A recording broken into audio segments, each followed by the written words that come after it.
Yo, Yamamo, Aquaba Shrimp, so ever POG Media, so yes, so Safi no about the subscribe now. While I keep age media no Eddie at my end. Jumedia no Mr. Share them off for and so answer and cabin. Please click on the notification bell. So send a bear. Yeah, the any news be at the platforms and so I want to want the air call any air. But I'm quite na Yamfa in some the Donano and the umbrella. A yana na Akuffo Addo Dankwa Akuffo Addo and now what a John Dramani Mahama Basso. Not one man na confirm. I want in India what kind that I say. A year free SHS and John Dramani Mahama and a year day and the buyer just so they are basu body and then some bo ama a papaya to say. A year papa Bekasai, Mahama Shia, the media no. Na just all the two just say or none of the free SHS by Emma. Acquire chini bini adi bina way. And a year Nana Addo Dankwa Akuffo Addo. Abe confirm say no crack a John Dramani Mahama and a year day at the buyer. So what vindicating a Mahama ewo the kind what justifying the pepe or the kind yonko buti no ma ya enough so bet me dealing with all cases so and when ya kwaya nim no ya babiem ama mranimu fu o ma ben eso abecho ma dwen e wo ho but ya kwaya nim na yanko asanfoforo mu okay because free SHS nkomo no abeya de here look 48 hours at President Mahama in in 2014, President Akuffo Addo ever born about so say one launch a year progressively free SHS. Yenya Ghana Zenjeni Bia from the auditorium to their radio station to their TV station to various newspapers. Yenya Ghana Zenjeni Bia manembeka say wa fact check it na sadie no kan no enya no kre because enya no kre and adanse die ni photo screen so no mo hwe e bra na President Mahama e launch progressively free SHS. And it's starting this academic year. Ladies and gentlemen, I now have the singular honor of declaring the progressively free senior high school program duly launched.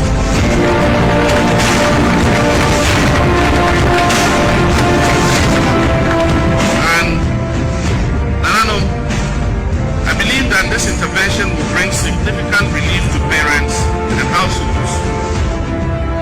Beginning this academic year, we are removing fees for all-day students attending public senior high school. Under the progressively free secondary education program, government intends to make going to secondary school free through a progressive absorption of the costs that are currently borne by students and their parents. Because one video, no, so her video now, which is a Professor Nana Jane, Opoko Ajman, the then education minister on a tinetia, Oboni Trinko Wabra, President Mahama, Ede, Nisha Dihunu, and then she say a better progressively free SHS no yade, Etuja. Now, the Okaya were dying and he said, President Akuffo Addo, candidate Akuffo Addo, back then, you. Ebe so fwa so born in some mano so wa yade so wa progressively free SHS abano and so dance die ni ye fanto screen so no bi ahwe okọ Google story ni sisi e te say the President Mahama challenge obi a say obetima Google no okọ wa story no eda ho headline ne ye Mahama's free SHS good news for Ghanaians nanado photo screen so say there was screenshot no wa. Menken catch story and was say the 2012 presidential candidate of the New Patriotic Party, Nana Akuffo Addo says the president's decision to implement the free senior high school education in 2015 is good news for Ghanaians and should be welcomed by all. In an interview with Accra based on Man FM, Nana Addo said if the president and the National Democratic Government now considers the free SHS education policy possible, then it is good for Ghanaians. Afemi be quote candidate Akuffo Addo. Okay. Asama wakai no. Modern Ghana quote no. Okay. Now the wakai was say, quote, I see it as good news to Ghanaians. Good. Everything we into bracket politicians do is to improve the lives and benefit of Ghanaians. It is good news to all Ghanaians, he reiterated. Okay. It went on man for Fifi Boafo. To say the Honorable Dr. Clement Park,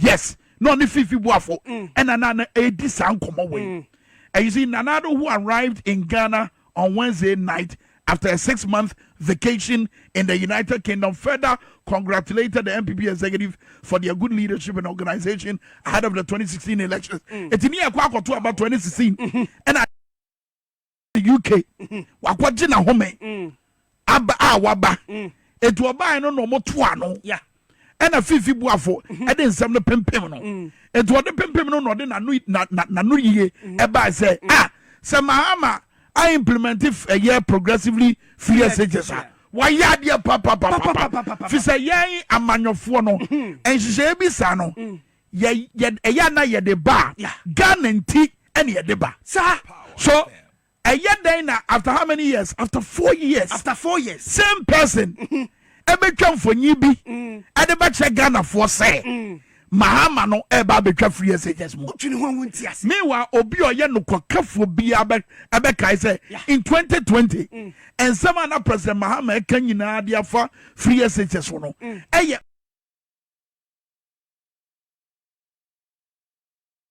a battered and share no. Yeah. Or how I never batan share no. You amania na esua for ne fam amania na awofo fam and I was say and what be here say and pempenso aye dro no ye besi nkonya na ya bon share na chi na o say ye bi ewom no bia no ye dey siesie ai dai aba titita biti simple and short mofra nya aduan ni mofra enya dormitory entinem any akyerɛkyerɛfo a yɛnhyɛ da nwe a ɔmo kasa yi wɔn adi no saa ni ɔhaw a ɛwɔ saa implementation mu nti ɛno na ɔsɛ ɔba obeyi sɛ ɔhaw yi nyinaa dɛ ɛfiri hɔ and in fact yɛkɔ yɛ anim a yɛde adansedi ahodoɔ bata ho no mame ɛyɛ the budget of 2016 Ghana for your budget yakɔ homa bosika ɛyɛ ofori atade bɛto twa ɛwɔ ɛyɛ mmarahyɛ badwafie budget of 2016 paragraph 882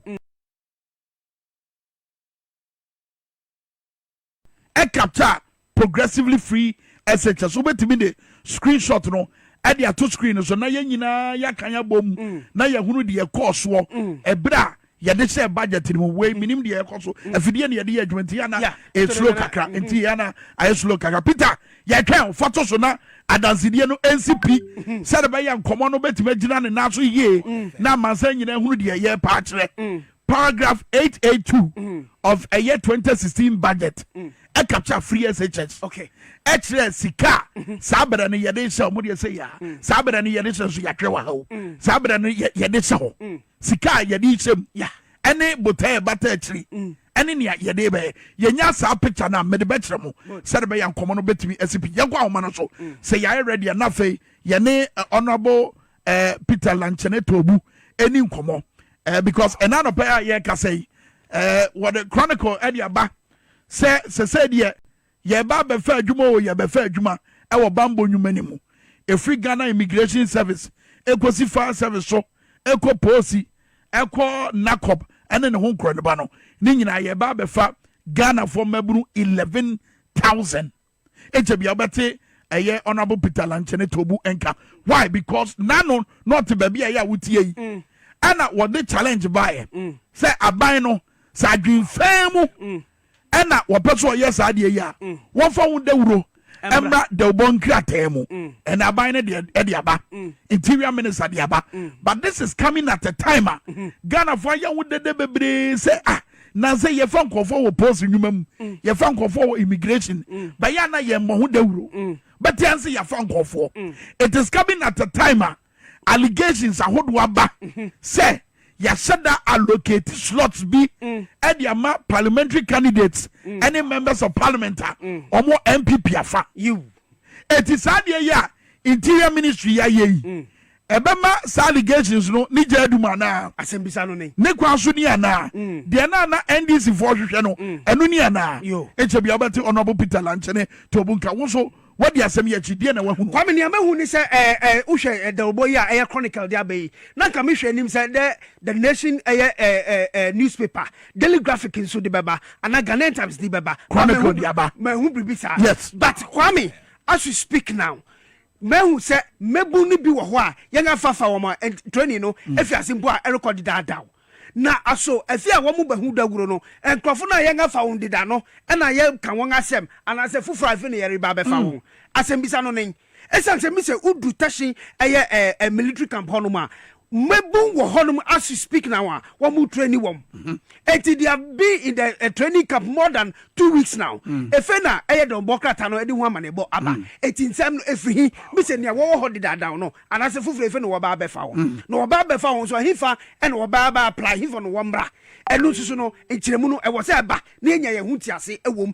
e wo sa honum esan se no ama na kamia se ebia na wopese woka bibi keke usuno ne ngafa party food down so ebia na we no eye yibi keke o dudi yanka but e na ma odwen sa de ma me dwene sa ne say ubeka ya eye Henry Quarter oye interior minister okogina parliament no okokika nsam say Brian NDC for criticizing on say omu bisa ne nsam no e no okogina parliament e no kai say wonga warifa won no wonga fa binum na backlog Bese 2018 backlog na ena wo ho ena ora Peter Lanchini to bukram say no so be recruiting crofo a yen nye bribi tisa backlog I say obi a 2018 obi so fa no anfa no this time around obi a no yare because enhyehyɛ ye begina so 2018 no eno abi ne ye begina so ne ena every 2018 basis abrewe emre twam eti no ma ye behwehwɛ afri no no e de na tese sabre a ye ka sei e da so wo ho ena ye ka backlog a ye pa tse sei is that to say ye wo ebi a o maka achinti omo ye foforo omo peso omo ba no omo nya akwanya na eti anopai dawuro ya mu bo ya mo se ye ba be fa 11,000 akra coffee da ku bisa ye nyina ye bisa se sa 11,000 no ye backlog na omo ana o maka achi a na owura Henry Kote a wo ye interior minister ka wasem eno na ye de abeto da obokrata mu se ye ba be ya na and 4 months to elections ye ba be ya sa de we e de na kire wa mo ne sa nkofo ya ye ba be fo mu yi asembise nini a ewo se mbanyifo ba and nobody should tell me say ye koto abanti does it mean say was a Ghana enyuma ye no ma ye no tuntwana no and no ma be say ya na sensitive and adie bi a betimi di unnecessary suspicions abano what you do as a government is to avoid it sir se ne be ya yen Ghana fo no yang adwim nkoye entanta mo sa na mo awri tu no bia no pese ofa so na nipa bi etimi to aba ma wo ehwe paper na headline no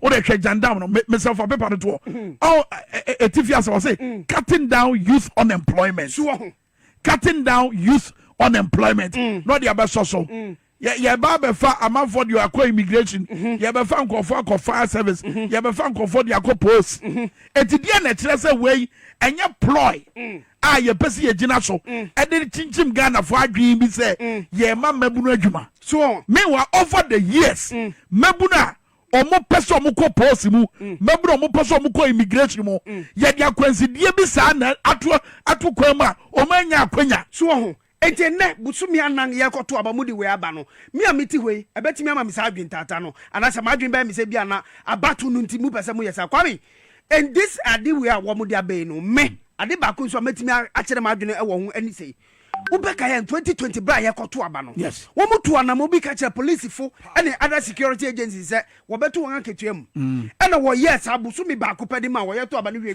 tota no wo twem enti eyi so betimi yesa akonya ni bi sa akwan no bi so and wo pese wo fa so no wo de yesa ade okay yebusa ansam you nim say honorable Peter Lanchene Tobu ensem ya ye bi se wo fo aso anasa na kuma to ne mfise sa bre de ye bo hu dawuro wo da ubokrata mu honorable Peter Lanchene Tobu ye mo ajebu akwabo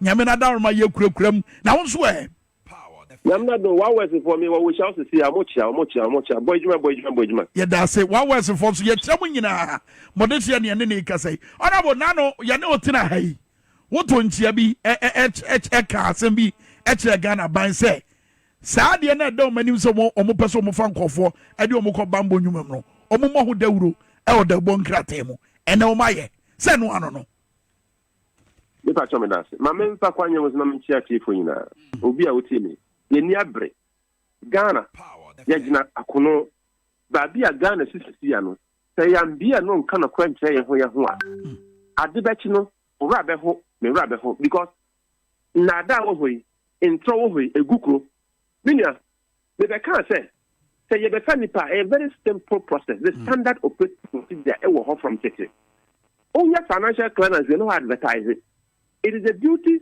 of the police, it's the duty of the immigration service, it's the duty of fire service, prison service. Someone advertising about the Fanipa. That is not an advert. Advert for recruitment. You the member saying patch the Fanipa. You pay carpenter for who qualifications say. You pay Ghana for what the 18 24. And patch who qualifications say. Yo, Jumedian Guswa a chagu, Uguswa share a year, POG Media. Jumediano a Gusu a cost, but unsubscribing and subscribing like Jumedian share and a for and so and San Kevin. Please click on the notification bell to send a the any better platforms and so on. Also, who dear air call and dear air banner. And some now so why a year papa is a will bring as I didn't send the brie a day. To judge, I say, and agro or share like about a military, just say recruitment and then your money may be a customer. A year NDC parliamentary candidates win so as I didn't send me bring the Applaud one, not just all cancer pay and Yago Yanko could see. And no, and yeah, advertising from up to maybe 2 weeks' time. Yeah, we are. They are start here. Decentralization in recruitment. It's not President John Mahama Kayan. You better to cast your crab, but what one of my planning in a patch of Mumpimbra. You we are not a quarter to Mumpimbra. You we are not a quarter credit. You we are 16 regions in now. They are quite no. Nipa send everything. It is 4,000.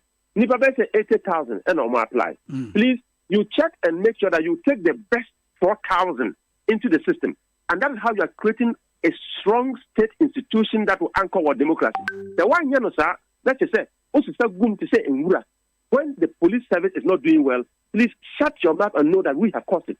If the army, the integrity of the army is down, I'll be able to say your phone be more. Shut your mouth and know that we have caused it. Let's allow the institutions to work. Let's build institutions for our democracy. Because on my day here, it will depend on stronger institutions. That's right. Not macho people. I asked him, oh, you're starting recruitment. Who does that? Who does that? But a paper so any and I'm a teacher, and Kwame Sibakan, any honorable minister for Interior, and we interview all these agenda settings will not fly. You know why? That's right. The minority leader stated clearly at the press conference, their teacher slot I'm a MPP for 30 slots for each candidate. Ebia eno na wasisa gum sesia na egu minister office sesia no onim kwa obefa so e mo mako training. That is not recruitment, Mr. Minister. That is not recruitment.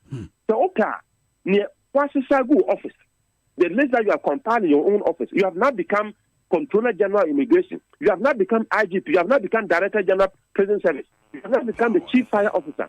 Go and read the Constitution. Administrative and operational functions is that of the heads of these institutions. The policy matter is that of the minister. So a recruitment is an administrative matter. It's not a policy matter. So a Jana Jumanos or Chief Fire Officer Jumaya, Waji Director General President of Jumaya, Waji IGP Jumaya, Waji Controller General of Immigration Jumaya, on their own Kadini Nambu Namfang Gunu officer. Yeah, chair Kwaba Faso Mako training. Now, if you try, say, or the Omoko trainer, I don't know. Hey, the Ghana youth, we are not listening. That Omeko training, say Ghana for a training, and they are not recruiting anybody. Oh, one I say Fadimbra. Mimi chair, oh, family didn't come, Miankasameko. When they take them to training, the training schools will all be filled with the youth of Ghana. So in everybody, we are all Ghanaians. And that is why you see the chaos that you have come to create as a minister. Learn from best practices. Now you're calling him. What you can, what your mobile be confusion about Payahon. Because I'm not for best one because you said that instead, any pakwa ye pomo, baby, you made the end of a question in home crown. And I mean, press conference on this matter. And the youth are not cheaper. I'm going to say, honorable. What can be a man? What can be a good? Obian to me, Kaya Kashabo and say, what can be a man by ye cheer? Ye train, say, a banner say on there, what to me, near open oh ya, if I saw Yana do to me, ma. One when you see what Kenya. In proponent president, and Pacho Yana to about now. Send Pacho Jena Namu, not or mine on Tumpong. Yeah. Yanka said Yanamu not near your. Yeah. So when you are a leader in politics, what you ought to do is to serve the people. The people are not going to serve you. When you are a leader in politics, you are supposed to provide innovative ideas to let the country progress. You are not supposed to create confusion. Look, the youth of this country are desperate. The youth of this country are frustrated. The youth of this country are angry. The youth of this country are saying that there is hopelessness in the system. And we just need attitude like this. One day, the youth of this country will rise and tell you, listen, the future belongs to us. You don't destroy it for us. The future of this country belongs to the young people that are Ghanaians. So when they see that they will stop you in your tracks. I am appealing to the Minister of Interior. What projection say? Why your projection say 11,000 and a babenya juma? And what dine they say? And mebuna any juma no way and so anwedro. Sabra ye ka say yanya krata bi edia dance say post hospital war and grahano. Ya catch juma for so munya krado. Na potential recruits yi be back. Now omaba yo medicals. Meaning said the process Sabra ye ka say what you can no. Juma de kwaso. Etidia na mobile dia ahwese de etini besi. I am appealing to all Ghanaian youth, NPP young people, NDC young people, CPP young people, every Ghanaian young person who is interested in becoming a police officer, immigration officer, fire service officer. There is no recruitment going on anywhere. ABS, I want to say, yeah, medicals be obabia. So we need you because Omi na Ghana for back and Akuffo. So there says who didn't know because I said Dina I want Omi free. A Dina I they come Dr. Force Munya with medicals. Where did you get those names from? Because as Ghanaians, the process of recruitment is so transparent over the years. We know and say, okay, 11,000 people with that. Anybody knowing where you are getting the names from? Now you have to say yes. And the ABI you kuno, ya mind nankasa na ye ninja ho. Ya mind nankasa ana kabima minka bi memori yan tiase. And ya macho na dey ajmo. If you do this and you create confusion and then you go and call the police or you call the police, why are you giving too much pressure to the police? But what sense does it make for you to do the wrong thing and then when there is pressure in the system, the police will come up and provide security for you to do the wrong thing? The integrity of the police will be questioned. And anything I do maybe a Egypt. Say a soldier for a police for or and bought dump him. No, because they know what the population is doing the right thing. They are supposed to be men and women of integrity. What you say, Obi, you're killing the two then was make some noise. No. Why not make some noise? Come out to now when you answer pattern you're catching on a winch. Why not make nobody will make that noise? And the police are matured enough to know if the minister is wrong. When there is confusion and he calls you, let nobody respond. Let the minister go out there and tell the people that what I am the men and I may appreciate that we are in a democracy. Honorable, may appreciate you will call for people's power. But then again, woman Sebegani, Honorable Lanchere Tobu Peter. Also to me be Sanso de Fiena, we are Juma woman, to me be as you cromo. Sabibi question 19. Somebody making us 2 minutes so are correct. So that's why I'm able to say a dear Namoye. And I pay Mika say the Defense and Interior Committee your meeting. And I pay Mika say leadership in Parliament your meeting. Nyami Aduma, Yeshua say the ranking member, Honorable James Agalga, the Bibiaku we are or the Betu Jamayafe. But I think we can't sit down and watch this thing happen. What the customer may be 11,000. And what annoys me most is just so frustrating. Look, I say may be 11,000. By 11,000, I mean ton forms. If it's a ranting about or matter forms is our bread, to see a Akroma din, Sekasana din. So mean ton forms biome. So you confer backlog. And I'm saying, Minister, stop there. I stop you in your tracks. I stop you in your tracks because there is no backlog. Me now come, I'm in church to my dear friend backlog. Sure. Backlog yet idea recruitment at chum. Ya funny pana wie. Maybe I open nipa 4,000. What for nipa 4,000 now wie? Maybe training schools are okay. The immigration training school and me for more than 1,000. And so also for 4,000. So the first 1,000 qua 3,000 more on standby no. And that's on the backlog. Put training for 4,000 we are. 4,000 we are not nipa for bioma. You have to go for another recruitment. There is no backlog. Minister say to talk forms. 2020. Omo top form 2021 recruitment no. Yan na fa omo no. Ya ko fa omo. Ade ni pacho police nkwa ma me kancho. Police nkwa nipa mo top form no mo 100,000. Ye be wie bibia no na omo gina brane. Omo ye be 70,000. And nipa be 5,000 pe na otumapa. So minister say ye kwa ye chia ko 70,000 na. Ye 5,000 free mu na. Aka 65,000 na. What it means is that the next 13 years, say you be training backlog in terms of only definition now. Every year be cut 5,000. Every year 5,000. So you be training 65,000. You be now 13 years and a bedroom. Obi a we school and on your then. Please, that is not a backlog. They didn't qualify. End of story.